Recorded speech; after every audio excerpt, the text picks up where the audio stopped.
Jones. A lot of my work deals with this site here, so I'm the cultural curator, and I do the continued research and interpretation on this site. So this is about a 40-plus year project in the making, this Boundless statue.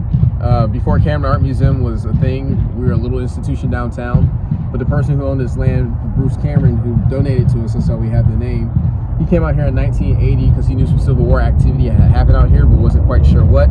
So they surveyed the area, and then they started a large-scale excavation shortly after, and they found tons of bullets out here.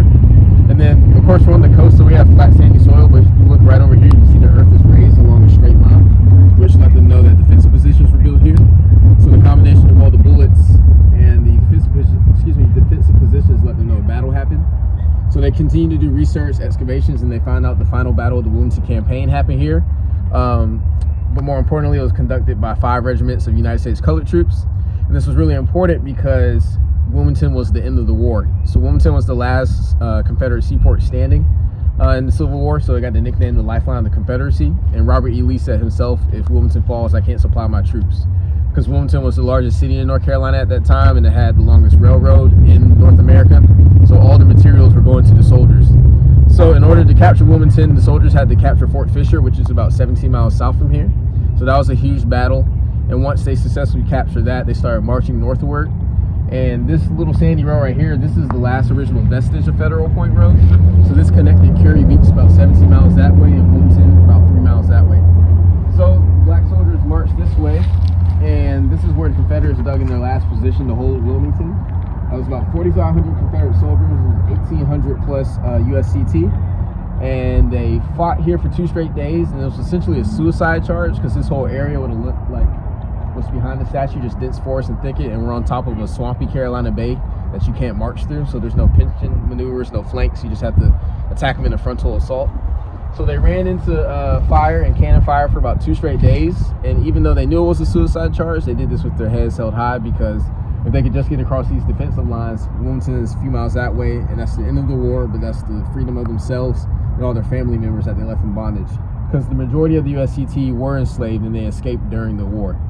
So they fight here for 2 straight days, and then on the 3rd day they see that the Confederates had abandoned their position, and then they see smoke billowing from Wilmington, which lets them know that the Confederates were burning materials, getting ready to evacuate. So in no time wasted, the soldiers that fought here, the soldiers that captured Fort Fisher and a couple other Confederate forts, they march into Wilmington and they liberate the town, which is about 49% of African descent, which majority of them were enslaved. So they liberate the town, and after that happens, about 6 weeks later, Robert E. Lee signs his surrender at Appomattox Courthouse because he can't fight anymore. So post-war, Wilmington becomes a super progressive town, just like Mecca, because it was a town engulfed in urban slavery, which is different than your cash crop farming. So most of the enslaved Africans here had skilled crafts. So after the war ends, they flood the workforce. So there's a large working class, middle class.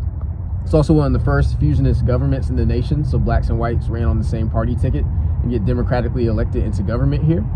But then naturally, wherever there's progress, you have pushback. And so in 1898, there's the only successful coup d'etat in American history. They overthrow the government here. They massacre people in the streets, and they run out that middle class, and it reshapes the demographics here, and that kind of ushers us into the Jim Crow period. And then once we get to the Jim Crow period, that's when this story gets lost to time, and all the Confederate monuments start getting built in the 1900s to kind of instill fear and let people know whose town this is.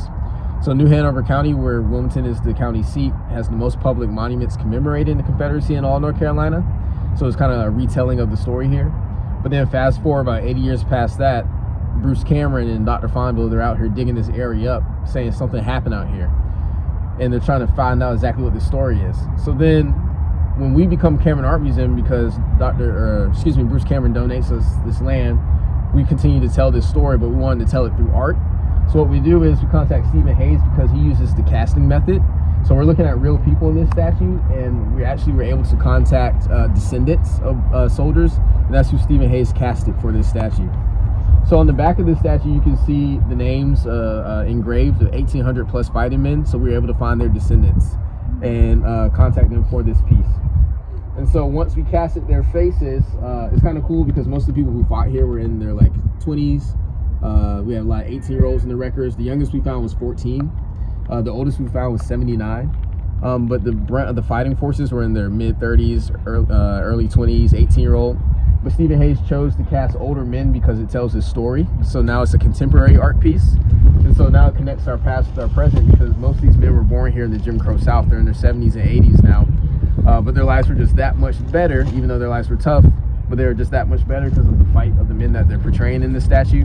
Now people of all different backgrounds and ethnicities can have talks today and stand here at this statue because of the progress made in these men's life. So it becomes part of this kind of like ongoing story, which is really cool. So us being an art museum, what we do is we take the stories that we're learning from the men engraved on the back of the statue, and what we want to do is hire playwrights and choreographers and singers and dancers, because we kind of flip this area and turn it into like an informal classroom and amphitheater. So now we host performances out here. Because with me having a history background, I quickly realized working at history museums and now being at an art museum, people are way more receptive to these type of things with a visual aid and with performance. So that's what we do here. We put on days like this. We show films in the reception hall. We get speakers to come out here and kind of engage our community, because not everybody wants to read like a 500-page book. Well, people will come check a statue out though. It's really amazing. So part of the reason that that kind of kicked off this project, because a lot of times when stories like this get dug out from under the ground, they become highway markers that no one can read because they're driving fast. So we wanted to make something that was permanent, that didn't have a paywall, something that was public, because we've been asking ourselves here in Wilmington and all throughout the south of this country why public presentation is important and what do statues do for your community. It shows you who you look up to, it shows you what you value, it shows you who your community serves. And so now as we're getting into this kind of more inclusive society where we're talking about equity in education, healthcare, criminal justice, you can't talk about your community in its current state until you talk about what shaped it.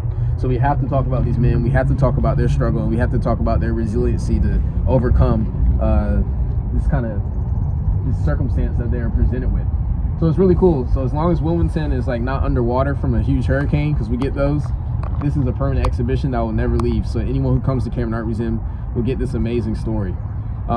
Everything inside the museum rotates every about 4 to 5 months, but this is permanent. So it's kind of changed our mission statement here. Because how didn't we not know in our own backyard, this town that was deeply entrenched in slavery ideals, about half of its population was enslaved. It was nicknamed the lifeline of the Confederacy. It's the same place where thousands of ex-slaves took agency, freed themselves, picked up arms, and liberated this town. And no one knew it. So, and this took about 40 years to happen, right? This wasn't a quick project. So this started happening long before this museum was even a thought. And it's really amazing. When it was donated to us, that's when we became the stewards of this site, and we chose art as a way to present it. So I try to hit everything really fast. Walk with me, Lord. Walk with me. Walk with me, Lord. Walk with me as I'm walking this lonesome journey. I want Jesus to walk with me through my trials. Walk with me through my trials. Walk with me as I'm walking lonesome journey. I want Jesus to walk with me. Walk with me, Lord. Walk with me. Walk with me, Lord. Walk with me as I'm walking Christian journey. I want Jesus to walk with